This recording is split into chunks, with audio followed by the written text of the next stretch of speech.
Let's switch to the defensive side. The Cowboys have ramped up their usage of man coverage, using it at the second highest rate in the league. Look at this. The results have been amazing when you consider Dallas has allowed an NFL high 9 takeaways, or they have an NFL 9 takeaways, allowed the 6th lowest QBR when employing man. But this talented Vikings offense, highlighted by Justin Jefferson, Adam Thielen, they rank top 5 in yards per dropback and separation against man coverage this year. I think I'm on the wrong side over here, but I'm going to just stay with you, Dan. It's fine. Buddy. How difficult is this matchup for the Cowboys defense, Dan? I think it's the best, at least pass game matchup since week 2, since they played the Chargers, right? They played Tampa Bay week 1 with their talented pass game, and then the Chargers week 2. They really haven't played a super talented pass game since then. Thielen and Justin Jefferson, you talked about how good they are. Now, it's interesting because you mentioned, Laura, how much man coverage they played. This is not an offense you want to play a ton of man coverage against. I'm just telling you, Adam Thielen and Justin Jefferson are 2 of the best receivers individually, certainly as a duo that we have in the NFL. So it's going to be really interesting to see, do they follow in man? Do they place Diggs on JJ or Thielen? Because whoever is opposite him is going to get worn out. It's also, I'd say, playing an offense that's like the Cowboys. I mean, they can run the football as well like that. So it's the most complete offense I'd probably say that they've played all year when it comes to Minnesota's pass game and the ability to run the football. He's so nervous.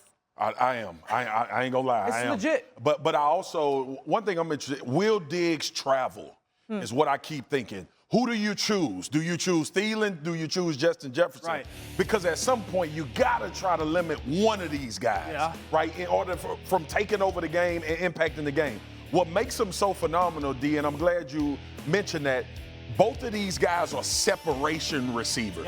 It's not a lot of physical at the top catches. They separate and get space. Justin Jefferson is one of the best in the league. I cannot wait to see the plan from the Dallas Cowboys, especially with Diggs, because you could put yourself at a detriment, but you also, if you're telling Seven, hey, man, this you all day, and you hoping he could take a guy out of the game. Kirk's a very different quarterback playing man coverage than he is playing zone coverage, or against it at least as well. Okay, if you're a wide receiver, do you like that? If you've got a corner on you the entire game, you just know, hey, this guy's going to be with me. He's going to be shadowing me the whole time? Yeah, you do, because in the National Football League, left-right corners don't typically go inside. So what we can do with a guy like me is we motion me inside or we line me up inside. So now I have Dan, who's probably a defensive back, not a linebacker. He knows as a quarterback. My quarterback knows, hey, okay. So if I'm Diggs and I'm following you. You follow me inside, I'm getting in the slot.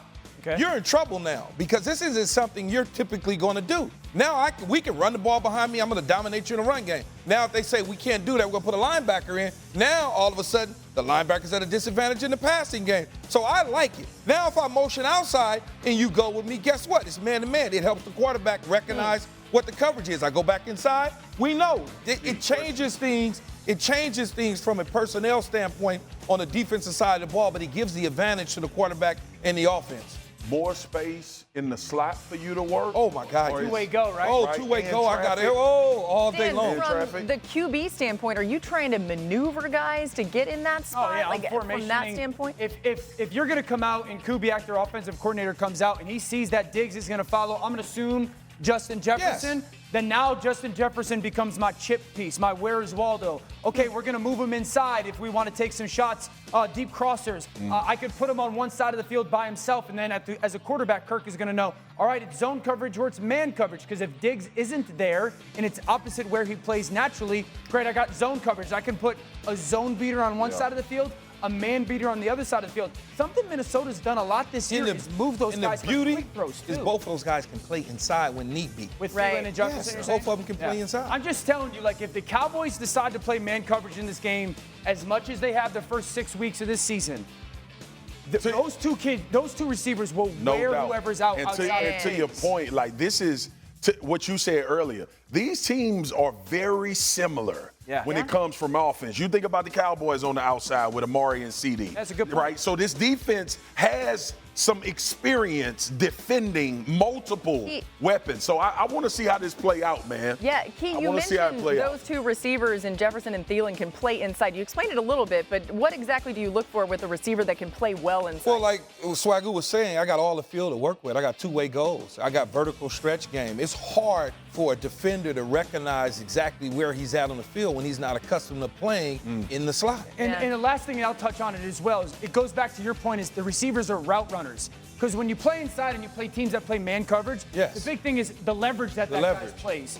Great receivers that are really good route runners attack the leverage. So if he's supposed to play outside and they win outside, there's no one left out there. The more and more we talk about this, because you're supposed to come to some type of conclusion, it's all about everybody else in that secondary except Right, because some things are going to be canceled out. Thanks for watching ESPN on YouTube. For live streaming sports and premium content, subscribe to ESPN+.